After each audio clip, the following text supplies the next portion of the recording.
They love it. They love it. She's like that, slurping up, giving it all to her brother. One day we're going to go to Boston. Yeah. We're going to take all the money from this fucker. Yeah, fuck Fish you. and what? Do you know what, Nicki Minaj? Fuck you and your brother. You've got enough money. You haven't been good since Monster. You've got enough money. Let me have it. Let me have the 24 quid. Before pride comes a fall, did anyone hear you call? As you drove your Volvo into a canal. Oh, this is it. I love you, but I've nowhere else to go. I'm a depressio. I'm a depressio.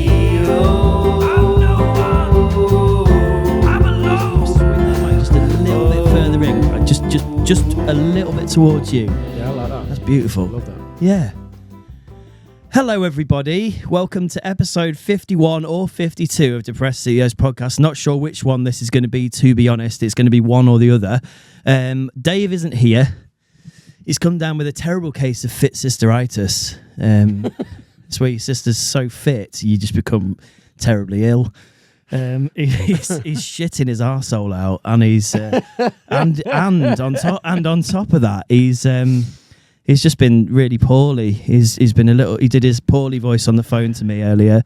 He's did his little sicky voice. He's I'm not very well, mate. I don't think I could be on my podcast today. My sister's too fit. It's just sad, isn't it? It's tragic. Sad when that happens. Do you know anybody that's happened to? I know several, yeah. Yeah, a few people with fit sisters in your life, Tom. Just gonna knock your mic up a little bit, cool. And so I can hear you. So I'm sat here today with a wonderful friend of the podcast and friend of mine for several years. This is Tom Douglas 365 to give you your full title. That's because you're Tom Douglas every day of the year, isn't it? I'm every day of the year. Not one day, not one day without being Tom Douglas. And one more day in the leap year, mate. Yeah, 366. Absolutely. Yeah. Absolutely. What I might do is every fourth year not be Tom Douglas and just be Jeff. Jeff Douglas. Yeah, no, just Jeff. Just Jeff. Jeff 366. Yeah, absolutely, yeah. Yeah, no, I like that. So, I mean, I don't even know where to start with you, mate, because you do so much stuff. Let's start with the crime. Yeah, let's start with starting with crime. Tell us about your crime. Lots of criming today. Okay. Blimey, it's been crimey. Just today? Every day. Every day's crimey, criminal. Opportunist. Went to work as a decorator and... every day's an opportunity. Saw an house, thought I'll burgle that. And I did. And yeah, it was lucrative, mate. And of course you've got a van, so you've got a lot of room for stuff Absolutely. To burgle, yeah. Never get stopped by police because, I mean, overalls, do you know what I mean? Yeah. And but you don't see enough burglary anymore, do you, for me? You don't see enough... it's all online, isn't it? It's all online crime now. You know, people are criming online. It's true. Bring back old-fashioned crime, mate. Yeah, muggings, burglary, Victorian crimes. Do you know what? It's very true, isn't it? You don't get many pickpockets anymore. Absolutely not. People are just hacking your Instagram. It's a lost art, mate. Yeah, the lost art of old crime. Yeah. Well, I do. I haven't been criming today. I've been decorating. No, but I like it. No, but it's a good point. I wrote a short film, called Fingers and Me, and it's not a porno, but it does sound like it. Yeah. And Fingers is a cat burglar, the last cat burglar. Really? Yeah. Wicked. And the whole point is that he's like robbing these like really rich people.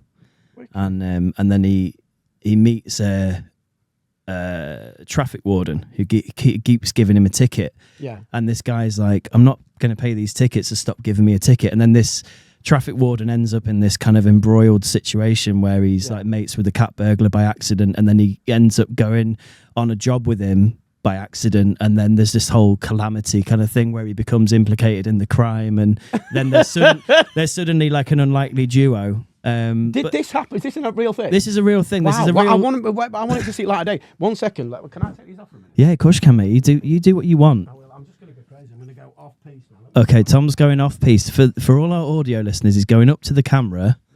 Did the ticket look anything like this? He's pulled out a parking ticket, everybody. The ticket did look exactly like that, yes.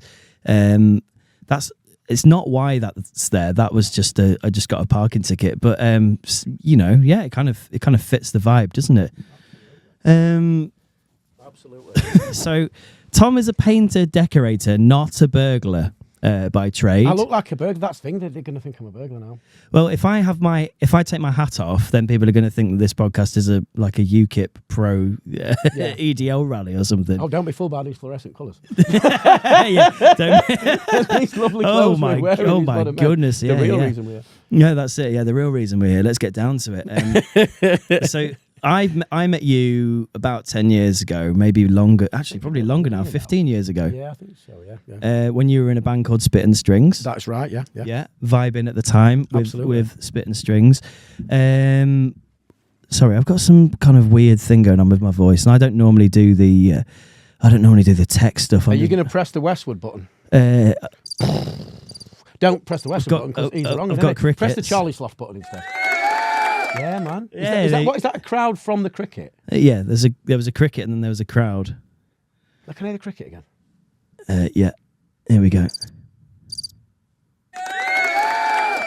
They're just cheering the cricket. Of course they are. Yeah. And it wouldn't cheer a cricket. It's really hard to do this without the guy who does all the tech, because Dave's brain just knows how all this works, and I just have to talk. Does he normally press buttons? He normally presses buttons. He likes button pressing. But at the minute he's laid in bed, just sweating, going, "Oh God, I've got such a fit sister." He's got a terrible fever. He's come down with. It affects everyone around him as well. To be honest, I think it affects me. It affects his family. It's just really difficult. Yeah. Hi, Lindsay. By the way, just to give her a little hello. She gets a little hello every episode. Dave's sister. Nice, yeah. Nice. I feel that I'm smaller than it. I'm going to say this is such a nice sofa. Yeah. And it's bringing back all sorts of acid flashbacks as well, which is wild. But I love it. I'm here for it. So back to what I said before. We met when you were in a band called Spit and Strings. You've done loads and loads of music stuff over the years. Yeah. We've gigged together. 50 Sniffs and Spit and Strings have done bits. Absolutely. You've also done rapping deckies. You're a rapper, a top-notch rapper and lyricist and poet, I must add. Thank you. You're very welcome. Moving in Sheffield circles, you know tons of people that you've met over the years from the music scene, and you've now moved into the live comedy scene. And you've since lockdown you started doing stand-up? Yeah, I think so. Yeah, it was. So 2000, we worked this out the other day. Actually, do you know what? It's been 6 years in May. So yeah. Mate, unbelievable. What, you started stand-up 6 years ago? Yeah. So it's actually before lockdown you started? Yeah, it was. And then that was it. Have some of that. Was there... was it an itch you'd always wanted to scratch? Is it something that you had always wanted to do? Or is it something that you, because you were on stage with the band and you got a bit of like audience sort of interaction going when you were doing that you then decided sort of, I could do this kind of thing. I could do stand up. Yeah, I think so. I'd always wanted to do it. Yeah. And it's something I'd always wanted to do. And between songs, and I've seen you guys are similar live as well. Yeah. You'd be having a bit of fun with the crowd and stuff like that. Yeah. That was cool. I enjoyed that. And yeah, so it came from that, and yeah, it did. It's definitely something. I don't like the term bucket list because it seems macabre, doesn't it? So when you get 18-year-olds saying me bucket list, don't think about death. It's a long way away. Just shit you want to do list. So it was on my shit I want to do list. Yeah. And before 40, so it was nice to tick it off by then. Where was your first gig then? The Big No-No in Sheffield. I've got them all written down. It's mad. So I'm currently on. Do you need your phone, mate? No, it's cool. Are you sure? Cool. I can tell you what. I'm on 196 because, and I'm not including Zoom gigs on that. So you've done 196 comedy gigs, and you've done Zoom gigs on top of that as well. Yeah, probably about maybe 15, and it was strange. Zoom gigs are weird, man. They were weird, but people needed them. Yeah, and lockdown's an interesting one because during that we were within comedy one of the only sort of creative industries that could really operate because you could have the rule of 60. So, where there were 6 people on a table. Like yeah, a yeah, speakeasy kind of sitch. God, it was awful for music. Yeah, exactly. It was not great. It was not great for music. Yeah. Terrible. Oh, nobody's allowed to move. What does music do? Makes you move. You've not had it for ages. You can't have any music, but you can laugh. You can laugh loads. And what does laughter do? Propels spit into the air loads. So comedy is absolutely fine, but music, you cannot move. You cannot move or sing. Yeah. It's crazy. It was a bizarre time, wasn't it? But yeah, so we operated within that, and the Zoom gigs were they were strange, but when you were doing them, you're in your house. Yeah. Family or whatever, or on your own, and then other people are in their houses, and can you see them? Yeah, but it's all that situation, innit? So you like your tits, your chest up, so people could be naked like a baby. Like when you've got naked, a young'un, naked waist down. I've dressed myself. Yeah, you haven't really. They'll come in like vest, t-shirt, jumper, no trousers. Can I ask, did you ever do any Zoom gigs trouserless? I wish I had. I really wish I had. Well, you kind of did you do full body angle so they could see your animated not really. movements? No, nobody did. I did a couple of gong shows as well, which was weird. But one at Frog and Bucket. So I think it was Danny McLaughlin was hosting from the Frog. Ledge. Yeah, man. And I was shit. I went off. Because, it's weird. We were talking about this the other day. Gong shows are like, they are definitely, I'm going to say a rite of passage. You don't have to do them. I did a few battles as a rapper, as you know. Yes. And just to jump in really, really quickly to explain. So if you don't know what a gong show is, a gong show basically you get to do 5 minutes or so of comedy. If you're not voted off by the end of your 5 minutes, like people in the audience get cards, normally like 2 or 3 people. If they don't like you, they hold up their card, and if you get all 3 cards, you voted off. How a gong show is different to rap battles?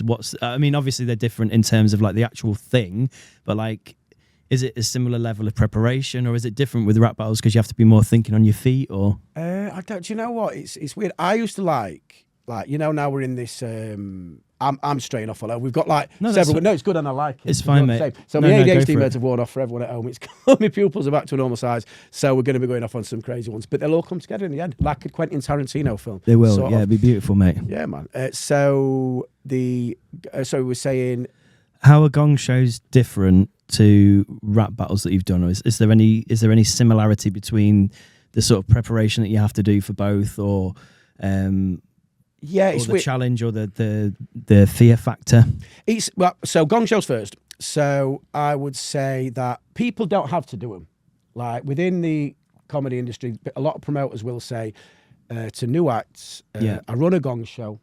It's a good way to get spotted.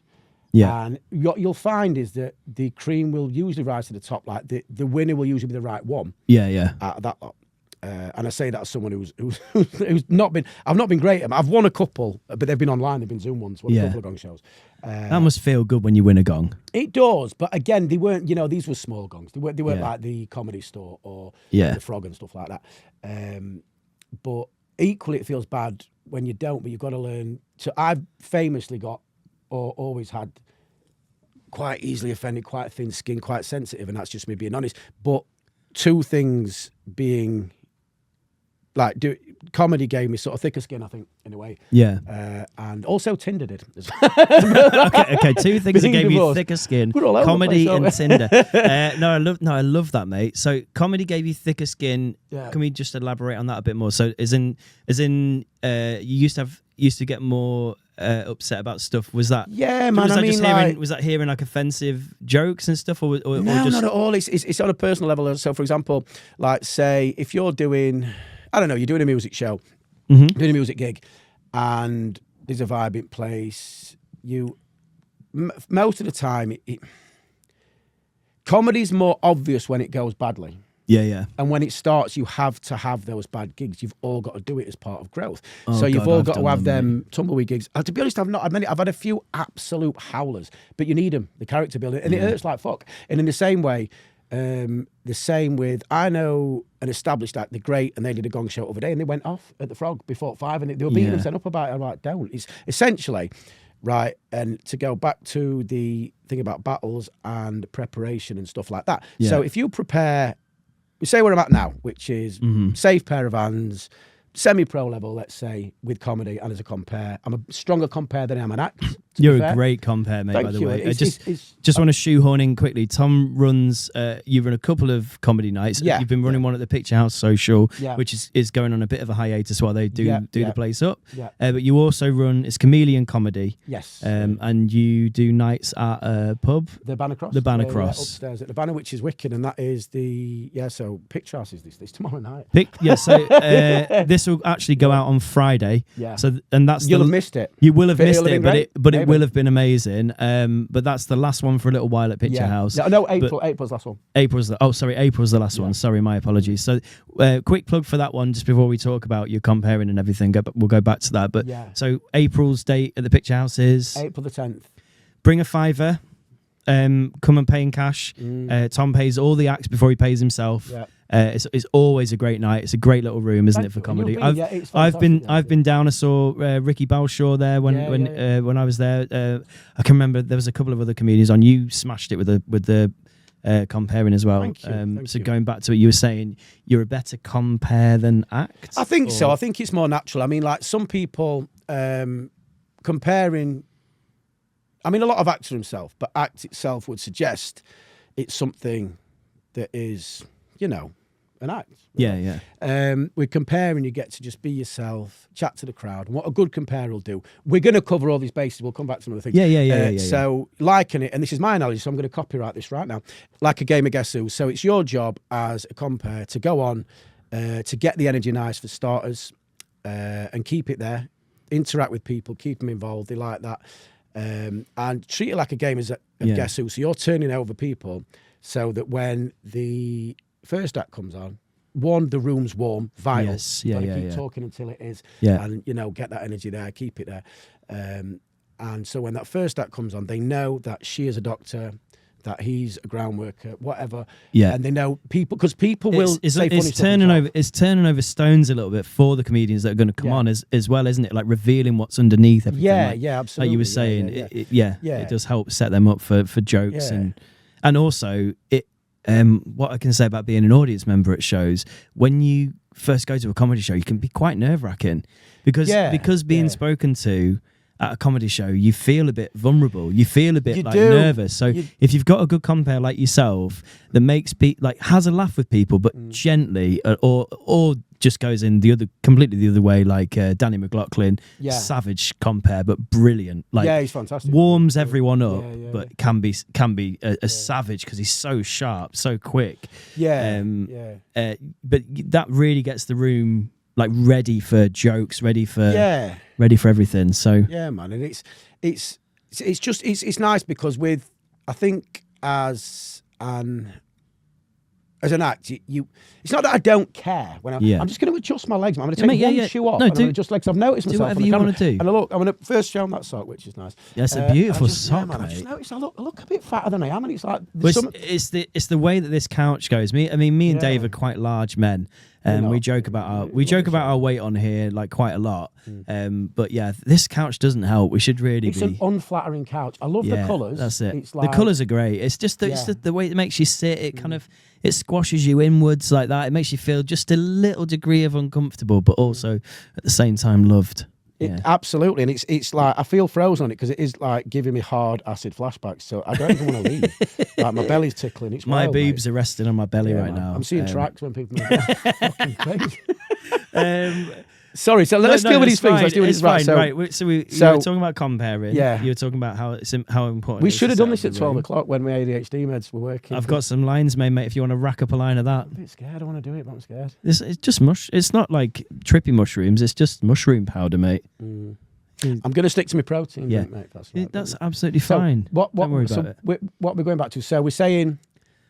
We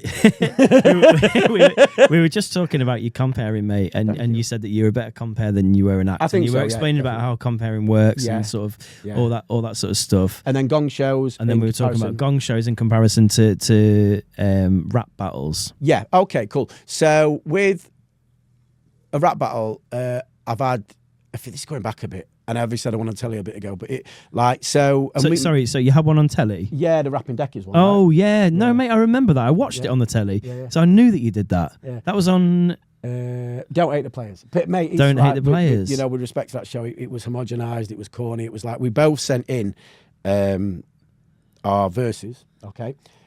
Like so. So sorry. Just to clarify for everybody at home, Tom is a fantastic rapper, which I said at the start, and you are a painter decorator, and you performed in a duo. Yeah, with my cousin. With your cousin called the Rapping Deckies, where you ended up in sort of rap battles with other tradespeople. Yeah, and that culminated in you going on a TV show. During lockdown as well. During lockdown, called Don't Hate the Players. Don't Hate the Players. And you were against your like arch rivals from the online video beefs. And who were your arch rivals? That was a guy called Builder MC. Fuck you, Builder MC. He was whack. And so then you went on telly. You did your verses, and you said it was homogenized. Yeah, it was a little, man, and it's like there's always going to be. For me personally, I'm a highly strung person, right? And there's always going to be nerves, and they will assist you before. They're there for a reason, you know. What I mean? As a species, we never filtered out fight or flight from seeing a saber-tooth tiger to public speaking, which is weird. It's strange that we've evolved in other ways. We never did that, but it's good that we have it. Like so, the nerves between back to preparation about battles and gong shows, they are both high octane. So, for example, if you're doing a set, if I'm doing comparing tonight, I'll rock up. I don't need to prep shit. You're calm. Yeah. Exactly. It's how I kind of feel about doing this podcast. I'm pretty calm. I'm like, we've done loads of episodes now. It's easy. Yeah. And are you calm about the couch? Yeah, I'm calm about the couch. All right, cool. I'm calm with anybody that steps in here, mate. Like, this is just a chat between whoever comes in and whatever they want to talk about, whatever they want to bring. I love it, man, and I'll steer it. I'll guide them through it. But I think you could fly us on this couch on a magical journey. Yeah, I think. Well, I feel like we are. I feel like I'm flying. Those lines, mate, are really kicking in. My feet are feeling warm, and we could feed each other fruit. Mate. I feel like a Roman in a way. They definitely had a Tesco fruit platter Romans. Man. Yeah, we put some LSD in this fruit platter for you. So, see how we get on. So I'm aware that we've got floating subjects, and I'm going to nail all down. Fine. So, I've just noticed up there that guy's doing opium. Is that a car? Like, fuck that. We'll come back to that in a bit. They've really worn off, you know. Like, honestly, see me, like, ADHD, obviously. And I know it's played out now. Everyone's got it. It's boring. But I've been taking meds recently, and they work, man. And, like, if you get me at 12 o'clock, ask me a question, I'm like, there's your fucking answer, mate. Yeah. Bang. Like that. Express. Bullet train, yeah? London to wherever that goes. HS2. Like, fuck it, London to North London then. If this HS2, yeah, it's like emptying a bag of spiders. They just go fucking everywhere. Anyway, what I'd like to ask very quickly, whilst you're on your ADHD meds, do you feel that they take away any of your sort of magic that your ADHD gives you, or do they just help you like channel it when you need to focus and do work? I don't know, man. I think, I mean, to be honest, because I'm a decorator by day, they do definitely lock you in. So all the little, you know, when you're trying to, you know, like get your little dopamine kicks and stuff like that, you might get them from your phone. And we all know that the social media apps were programmed to do that. They got people you spend as much time as you could on there. You just ignore it. Yes. You turn your phone off, you're good. You'll paint that wall. You'll do that. Now, in a creative thing, I don't know. I really don't know. I've done a couple of comedy gigs and asked mates, notice how different they were like, not really. So that's good. Yeah. But have you taken them before the gigs, or you've done gigs at times when you were already sort of? I've done both, and then they told me the titration team. It's one lady that I speak to. She's good. She's a doctor, and she says, I think she's a doctor. I fucking hope so. So where are you getting these meds from, Tom? Yeah, can I see your degree, please? But no, I work for Big Pharma. Her name's Hillary. I met her on the back of the big Tesco. Carry on. Give me speed pills, which is what they are. But that's it. It is. Yeah. Don't marry slice the cake. That shit is speed. And as someone who's teetotal for 15 years, I'm fucking straying again, mate. Yeah. It's like I've been that organised all day that they've worn off hard, and I'm aware of that. Isn't Like, it mad that you've gone teetotal to, I guess, sort of like Taking drugs get every on the day. straight and narrow, and then in the end, what you've needed to help straighten you out is a big bag of drugs. Absolutely. it hurts, but there we are. But yeah, man. So like when I got, I'm going to go back to the other things. We will do Yes. it. Like we've got mate. a few windows open, haven't we? It's fine. We can tie it all It's up. good. We've We got could just time. make this my podcast about ADHD, and people can see how it works. And We've shit, and- got time, mate. It's Cool. all good. So with the, sorry, what was the question about the last one? You're asking a man to keep track of a thread, so we've got one thread. A man with a young child who's just taking lines. We've got mate. one thread open about ADHD meds, and I was saying, do you feel like they alter your ability to utilize the magic that your ADHD sort of gives you? And you said no. And then you were talking about your doctor. What was the word that you used? Someone that dispenses the medicine. You said that she was dead Yeah, good. we're doing titration now. Yeah. She's cool, man. Titration. But like, so I think it will. I mean, I'll be honest. I've been that busy with work recently that it's been boring, and you know, we're just sort of trying to stay afloat as we all are. Yes. That I haven't really done much writing. Okay. You come up on them like a pill. Okay. Like, so the first time you had one, I was like, I was boosting. I was walking out, like, morning, like really aggressively saying, morning, can I stroke your fucking dog? Like, really. Oh, it's that nice mental ill painter from down there. It seems really high today, do you know what I mean? But anyway, and then you just like, you just be like, you force yourself to eat food. Like day one, let me give you a case in point. Okay, like I wanted, the main reason that I wanted to sort my ADHD out is my son has clearly got it, okay? Right. And I explain to him all the time, he's got autism as well, but I say, listen, it's not who you are, it's a footnote, not a headline, copyright. And because he's always asking questions about his autism, he's always asking questions about ADHD, Yeah. he'll walk the assessment. I walked it, I got 10 out of 10 on everything, smashed it. Yeah. Best result ever. And so he's asking me these questions, and I feel one level, I feel guilty because I'm like, I gave it you. And then on another level, someone's like, no, it's all right, it's not genetic. But he's asking these questions, and it's like, so I think I need to find him answers. Yeah. Okay. So you're trying to understand it for his benefit. More so, yeah, almost. because I was happy just muddling through life as I did, and Yeah, it didn't affect you, or like Lloyd. Did you suspect that you had it? Did you ever know? Do you know what? You don't feel like you've got anything, though, do you? It's No, like my that's mates will true. sit down, and it's like I have mates that are like, I've got one mate, shout out Tim, and he'll drive his car, be like, oh mate, have you seen that fucking hell? People have been like doing this, and I'm a bit of an erratic driver. And he's like super hands. He's amazing, but I'm Yeah. like, fucking hell, you've really got ADHD, haven't you? You're like, never noticed it, mate. Yeah. And other people notice it on me, and I don't. Mm. So, but I thought to myself, cut a long story, I went teetotal 15 years in my, it's in a week actually, my anniversary's in a week. And it's, Mate, brilliant! Yeah. Fucking hell! Congratulations! Thank you. And they say when you stop counting the days, you're free. Not copyright, but there you go. Yeah. But No, it's interesting. I and never heard that before. You know, it's true, and it's like I think people in jail come up with that one. To be honest, like maybe they didn't. So it's about something different. Did but they ever it stop still counting the applies. days? Did I've stopped I counting. don't- Very zen about being in entire jail. I don't know, mate. Yeah. But yeah, so teetotal, 15 years. Thought, okay, knowing full well its speed. I mean, like nowadays, if my mates have a spliff next to me, you know, I used to be a fucking animal with the drugs and the drink. I really was bang on it, but self-medicating in retrospect. But like, so nowadays, Sorry, just to jump in there, did that help you? Like, do you think your ADHD sort of fueled that side of you? Do you think? Because I feel like I very long story short, for the purposes I want to listen to what you've got to say. Oh, you go on, mate. I've just done about 6 months sober, and I had a drink on Sunday just to see if I can do like casual drink and just enjoy myself, and I didn't enjoy it, and I was like, I've had half a beer, and then I had another couple of pints, and I was a little bit drunk, and could feel the devil sort of sat in there going, oh, you could have another 3 if you wanted. You could go and get a Stormzy meal from Mackey's. You could really enjoy. And it just, and I was like, I was so aware that was the booze talking, and I was just like, this is fucking dumb. Why have I done this? Like, well done, I was doing honestly, well done. Thank you, mate. Honestly, them first few were really difficult. Yeah, I was doing all right without it. So I think I'm just gonna carry on without it for a bit, and then see how I get on. I don't know, but. So when... Do you know what you deserve for such an achievement? You deserve... Oh. I bought your present. You deserve a mini roll, mate. I'm on a roll. I love mini rolls. Did you know that? No. Oh, I do now. genuinely. I got that vibe off you. Yeah, I thought he looks like he likes a I do roll. give off Not a very like that. mini roll kind of vibe, don't I? Do you like the ones with jamming? Oh, you bastard! Don't you fuck it? Oh, I've got semi on now. I love a jamming. I might see if they've got them later. Wagon wheels as well. Yes, anything with marshmallow in it is always good, isn't it? It is, yeah. Apart from the Stay Puft Marshmallow Man. Yes, fuck the Stay Puft Marshmallow It's Man. mean, man. Going back to New York with his ectoplasm.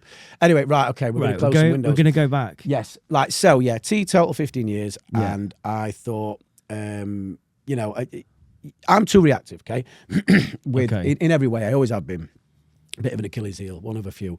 And I find myself losing my shit with my kids, you know what I mean? Shouting. We all fucking do it. There's no point absolutely putting online, you know. And it doesn't help with social media now. People only put the good shit up. You've got to speak about this shit, man, because you know what? It makes other parents feel seen, and especially parents that are co-parenting and stuff like that. Yes. So, for example, like, you know, if a sound, I used to not be able to work on building sites because the sound of the nail gun would drive me fucking insane. I couldn't do it. Yeah. So 2 kids whiling out, one autistic kid, bless him, stimming, which is as natural as breathing. Yes, but if he's doing those noises that go with that, it's going to on a visceral level. It's jarring, man, and it's not his fucking fault in the slightest. And you beat yourself up. So I was like, right, I need something to help this, and I tried ashwagandha first, which did work to an extent. That was pretty good. Yeah. And people were like, you need to get ADHD meds, mate. You need them. So I did it. I did that, and I just wanted to, and it did. And it's what it does for me personally is, I saw mechanics and stuff. So one thing I don't like about myself, and it's common with ADHD, is impatience.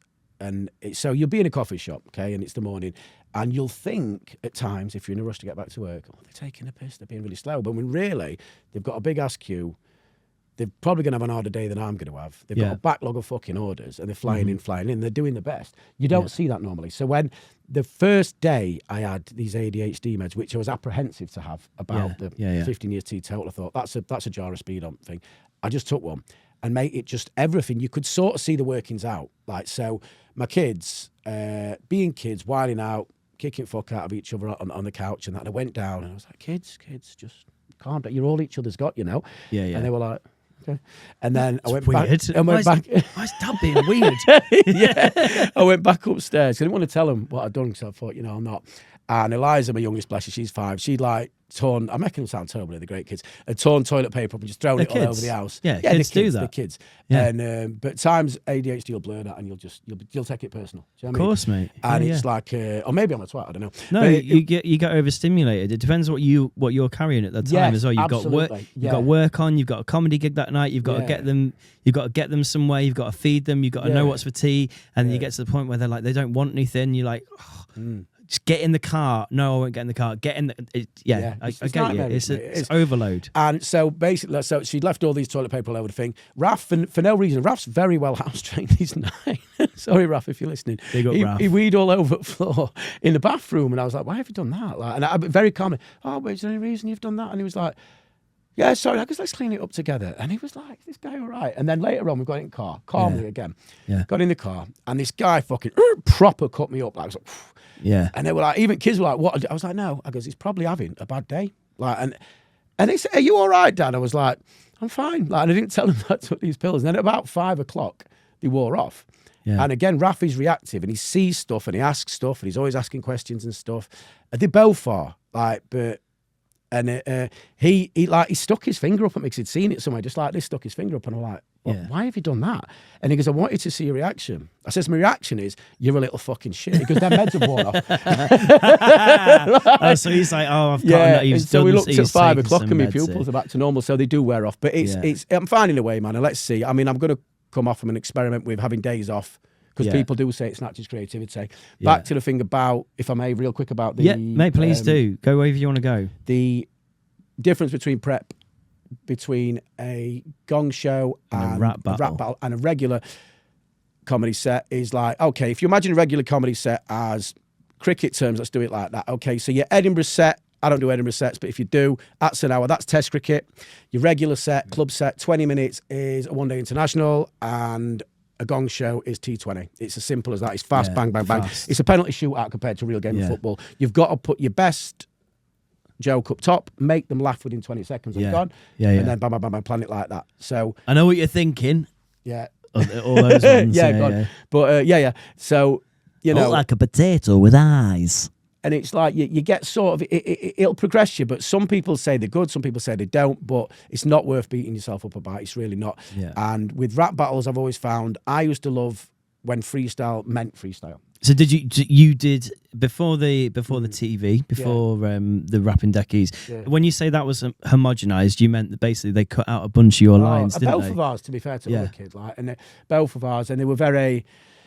It just felt forced the whole show, man, and it was like, and the guy, I'm not even going to go into it. It's like, but the dude who sent us the emails, who was the producer, was like, "Okay, we do," and he was just so like, and it was like he just discovered hip hop. Don't get the scene, don't get why man, you're a rapper. Like, I love old fashioned. Some of the best battles I've ever had have been with like legendary Sheffield MCs on street corners round here.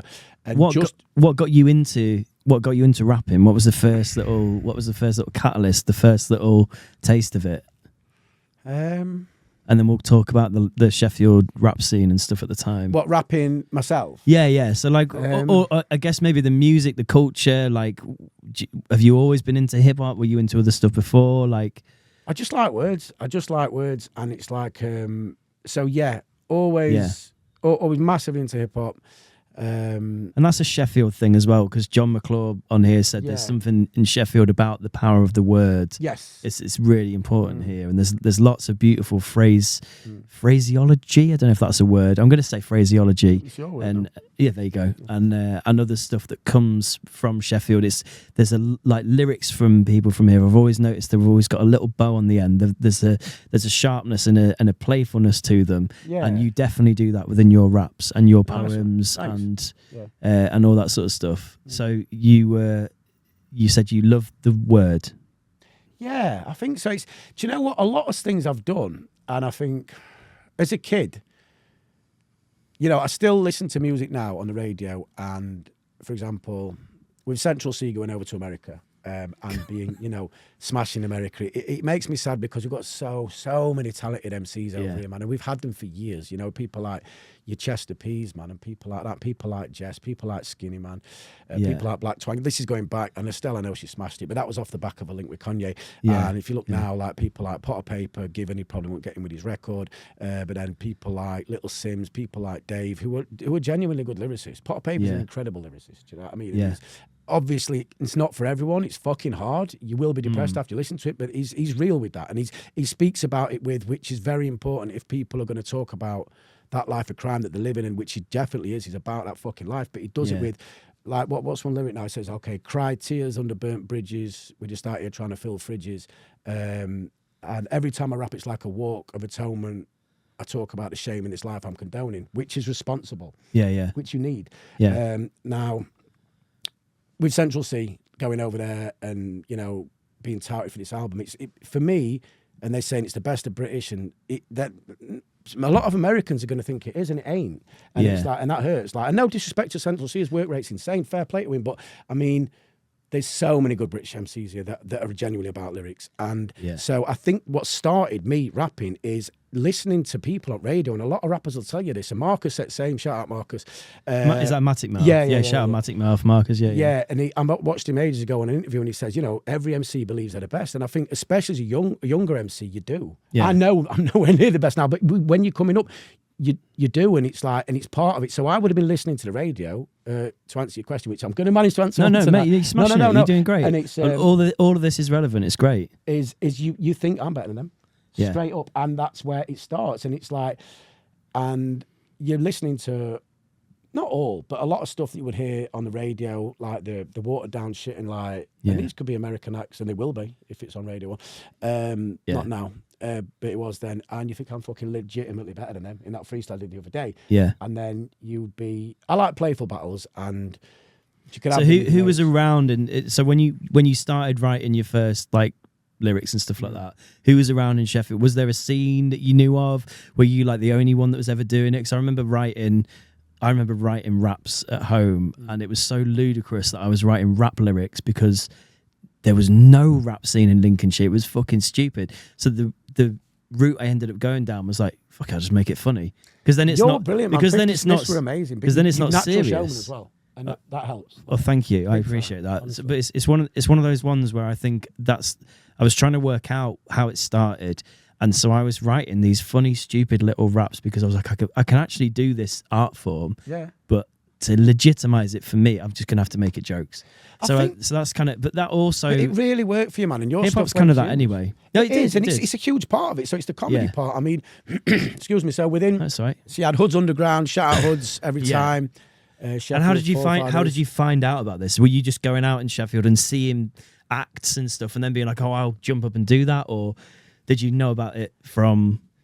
By the time I'm going to say this is like year 2000 around then. Yeah. And you had Hoods Underground, and a little later you had No Excuse. Yeah. You had Matic, obviously. Yeah. You had, who else did we have, man? God, my brain's gone cloudy. There's been loads of really, really good MCs out of Sheffield. Yeah, I mean later on, Coco, obviously, I think Absolutely. still smashing it now. Tez Kid at the time. Oh yeah. Coco, absolutely. K-Dot's fantastic. Milks and all them are great. Yes, They're really, man. really, really good. It's one of the best live shows I've seen. That Tramlines, I caught it. Because I'm gonna say I'm old for bassline. I'm not. I'm a bit like sort of like when all my mates when bassline came about. I guess how old were you? That's like mid 2000s, right? I wasn't old, but I say I missed it a bit. But like when I went, I caught their show at Tramlines. Energy was off the hook. It was Yeah. mad. Where was that? On the library stage. This Oh, year. sick. Really, really good. Yeah, fantastic. Nice. But yeah, they're great. I mean, there's so many. And So there was always a scene in Sheffield. There was always something happening. Whereas in where we were from, there wasn't anything. We had like a rock pub, and we went in there and we were playing like Usher instrumentals and rapping over them, doing jokes, lyrics, and people were like, "What the?" There was like loads of goths in faux leather jackets being like, "What the fuck is this? Why are we enjoying it? I don't get it," because they're kind of funny, but they're kind of like it's kind of good as well. But you would think what the you lyrics did, were good. The reason your stuff was so good is it cut through, mate, and it's like it was different, and it's funny, and it's like, and that makes it accessible thank you. to everyone. No, it's true. I mean, like, so say for example, you'll smash a festival to bits because you're gonna get the hip hop people, you're gonna get the rock people, you're gonna get the floating voters who would just think it's funny. It's like the same reason the rapping deckers thing, where I could rap to you now the winning lottery numbers, and if I do it with discernibility, and I'm trying to give you a message, people are fuck off. But if I put on a decorator's outfit and rap about this and that, and people say, is he having a battle with another? But let's do it. They're on it. Like, is he rapping against a builder? That was the missing ticket, wasn't it? Yeah, man. And it's not saying it's gimmicks. It's not because neither of them are like, but. They're just different. You need an angle, like, and But you're still you legitimately are a good rapper, and you're a good showman. I've been to your shows; they were sick, mate. Mate, back at you. We've done shows together, and really shout out Spit and Strings massively. If you go check out the music, Radio 4 was always the favourite of mine. Yeah, it was a cool song. Mate, are you still doing gigs? Are you still doing live stuff, or is the comedy sort of where you ended up and sort of your happy place now? It's not. I mean, comedy I'm cool with, but I'll probably move on from that in a bit. I'm fickle, man, and it's not fickle. It's life short, and with COVID, it didn't kill us, but like as a group, we just it's getting four blokes of that age, mid-40s. You've got kids, you've got lives, you've got you've got getting stuff together and doing them shows, and so I think it's so we'd still get together and do a show every now and again. Yeah, the Why Not shows were good, but we've amicably disbanded, I guess. Yeah. But if the show come tomorrow, we'd probably try and make it work. Yeah. Mate, fair play. Let's same with Sniffs. We've not doing anything anymore, but maybe in the future. Yeah. Things will happen together. We're doing another show at Red House. The rhymes were clever, that were thingy. They were fun. They were clever. They were funny. The videos were fun. The live shows were energetic, and you're a good showman, and it just worked a lot.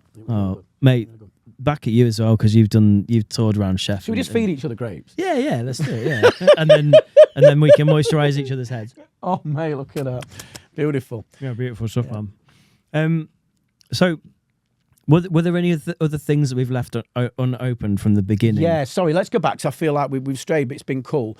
So it's me that strays. I strayed too. I'm a stray dog. That's what I am, mate. And so, yeah, like we've done this podcast at 12. I'd have answered everything, bang, straight away like that. It would have been fun. It would have been boring, yeah. Fucking dead as shit. I want you to run off like an XL bully with a ham in its mouth. That's where I want you to go, mate. I want you to... So from the start, what were the questions you asked? So, I'm going to say, I'm not saying I was the busiest battle rapper, because I've only done a handful of battles. But the energy of, for example, I've got the show at Picture House tomorrow. I'll just rock up, talk to the crowd and have fun. That's a compare. Yeah. If I'm doing a show as a stand-up, a regular 15-20 minute slot on a nice night, regular comedy night, whatever, then it's formulaic and it's a script, and you'll stray off that script a bit because you'll want to bring the crowd in. But then if you same way we're looking now, so if you've got 20 minutes on clock, you'll see comedians do this on slide, but they get really good at doing it when you don't notice. Even 4 minutes crowd interaction will eat into your 20. So you've got to cut your cloth accordingly. And I would say that for a gong show or a rap battle, they're more high octane. So you're going to be more. If you're that way inclined, I would be nervous, but it would turn into an energy for the performance. Yeah. Yes, I would be a lot more nervous, and a slightly edgy energy, an unpleasant one at times, but that's them. And I think the prep for indifference between a comedy gong show and a battle. I mean, comedy gong show, you've got your 5, you've hammered it down, you know what you're doing, bang. The battle, you just sort of got to get in the zone, and you know, but it'd be more. You'd be more hyped before, I think. Yeah. My apologies. I'm just going to cut it again because I've got another guest here that I need to let in. But that was brilliant, and that was really just helpful to know, like the way that you prep for different stuff. Yeah. And I'm fucking single parenting and all over this podcast, mate. I'm not even going to put any markers in for Dave. He's just going to have to look through. I've had to let two fucking super guests in for the next episode because. Somebody has got a case of fit sisteritis and he's had to stay home shitting his back out. So I've had to interrupt your episode twice, and I feel like it's not changed the flow of the conversation, but I feel like it might have just brought your opinions of me down just slightly. That would never happen. I'd like to seal it with a grape. Yeah, let me feed you a grape. There we go. We're all good again now. So the final question I've got to ask you, really, I think we've tied pretty much everything else up. So we've discussed some of your other bits, and we'll definitely have to get you on again. Yeah. And I've said to Dave that I want to do a comedy show, like with me, because he keeps going on about, I need to do a 5-minute fucking comedy set or something like that. I was like, well, I know a guy who hosts and stuff, so maybe we should come down and do something, do a special, film it, whatever. What I was going to say is, how did you end up sort of finding your way? Like, because you do everything for yourself, right? You've always worked for yourself. Yeah. You do painting and decorating, and you do your comedy, and you do your music. How did you find your way into that? Was that because of sort of who you are and how you operated? Did you never wanted to work in like an office or 9-to-5 standard kind of? Like, I know that decorating is a bit like that, but you do it on your own terms, don't you? Yeah. What do you mean? Sorry, excuse me. That's all right. Do you mean? Just pull that mic just a little closer to you, darling, so we can hear your beautiful voice. So, do you mean with a in a self-employed way as a decorator, or how did you fall into sort of what you do now? Like, was there ever a point where you went, "This isn't working for me. I need to find something else," or did you just gravitate towards painting and decorating, or? No, mate. I mean, it's with the creative side of things. Decorating, it's not. There's a sort of a myth that it's like creative. It isn't. Like it's just very practical, hard work. But it's you can switch off. Yeah, you know what I mean. So if I find that when I decorate, I put a podcast on, I can paint. My mind's blank. It's great. Yeah, and you enjoy it, and it's knackering if you're doing it full time. But it don't really matter. You can switch off. And so if you've got a creative endeavor or a few on the side that are going to be more mentally taxing and possibly emotionally taxing, definitely comedy can be, then it's a good balance. That. How many songs have you written while you're painting a wall? A fair few. A few jokes as well, and you stop and just little voice note them. Never use them. Yeah, forget all about them. I'm going to do an episode of this podcast one day where I play all my voice notes back. Yeah. All the awful songs I've written, all the shit jokes, all the like 5-minute sets I've tried to do while I'm in the car, all that shit. But yeah, like I wrote our most famous 50 Sniffs track in the shower one morning. Fish, chips and donkey rice. Yeah. Yeah, it's a banger, mate. I was sat there in the shower just like washing my bollies and that, and just thinking about it. Yeah. I was like, I'm going to do something over that Nicki Minaj song. Sweet. What's going to rhyme with Starships Meant to Fly? And, do you think Nicki Minaj has heard it? I don't think so, but I would love it if a fucking record company taking all the profits from it, though. I tell you that, was scooping that out of my YouTube account. Bastards. So they are really, 24 quid every 3 years. They love it. They love it. She's like that, slurping up, giving it all to her brother. One day we're going to go to Boston. Yeah. We're going to take all the money from this fucker. Yeah, fuck Fish you. and what? Do you know what, Nicki Minaj? Fuck you. And brother. You've got enough You money. haven't been good since Monster. You've got enough money. Let me have it. Let me have the 24 quid. It doesn't matter. It's fine. She won't. Mate, it's been a pleasure having you on. Thank you so much. Absolutely. Honestly, genuinely great to get you in, and I can't wait to get Dave down to do some fucking stand up, and you can compare it, and we can both die on our asses in front of an audience. And I'll be like, clam up and be like, "Oh, have you ever gone to B&Q and tried to buy a paintbrush?" No, you'll be golden. You'll be golden. Do you mean at my night? Yeah. Well, wherever you, yeah. Well, let's do it. Wherever you do it, mate. Wherever you want to do it. Oh, beautiful. Well, it's a pleasure to have you on. Check out Tom. You're all over socials. Tom Douglas 365 at Tom Douglas 365. TikTok, Tinder, and Instagram. Yeah. And Facebook as well, of course, for the older generation, the more pure generation, and YouTube as well. Yeah. Anything else you want to plug? Buy tickets to Picture House Comedy, or bring a £5 in cold hard cash. Come down. Yeah, £5. That is tomorrow night. It's going to go out after it, mate. Yeah, but April. Yeah, Come April down. will be sick. Eddie Midgley's headlining. He's wicked. He's so funny. There we go. He's Sick. really good. Happy days.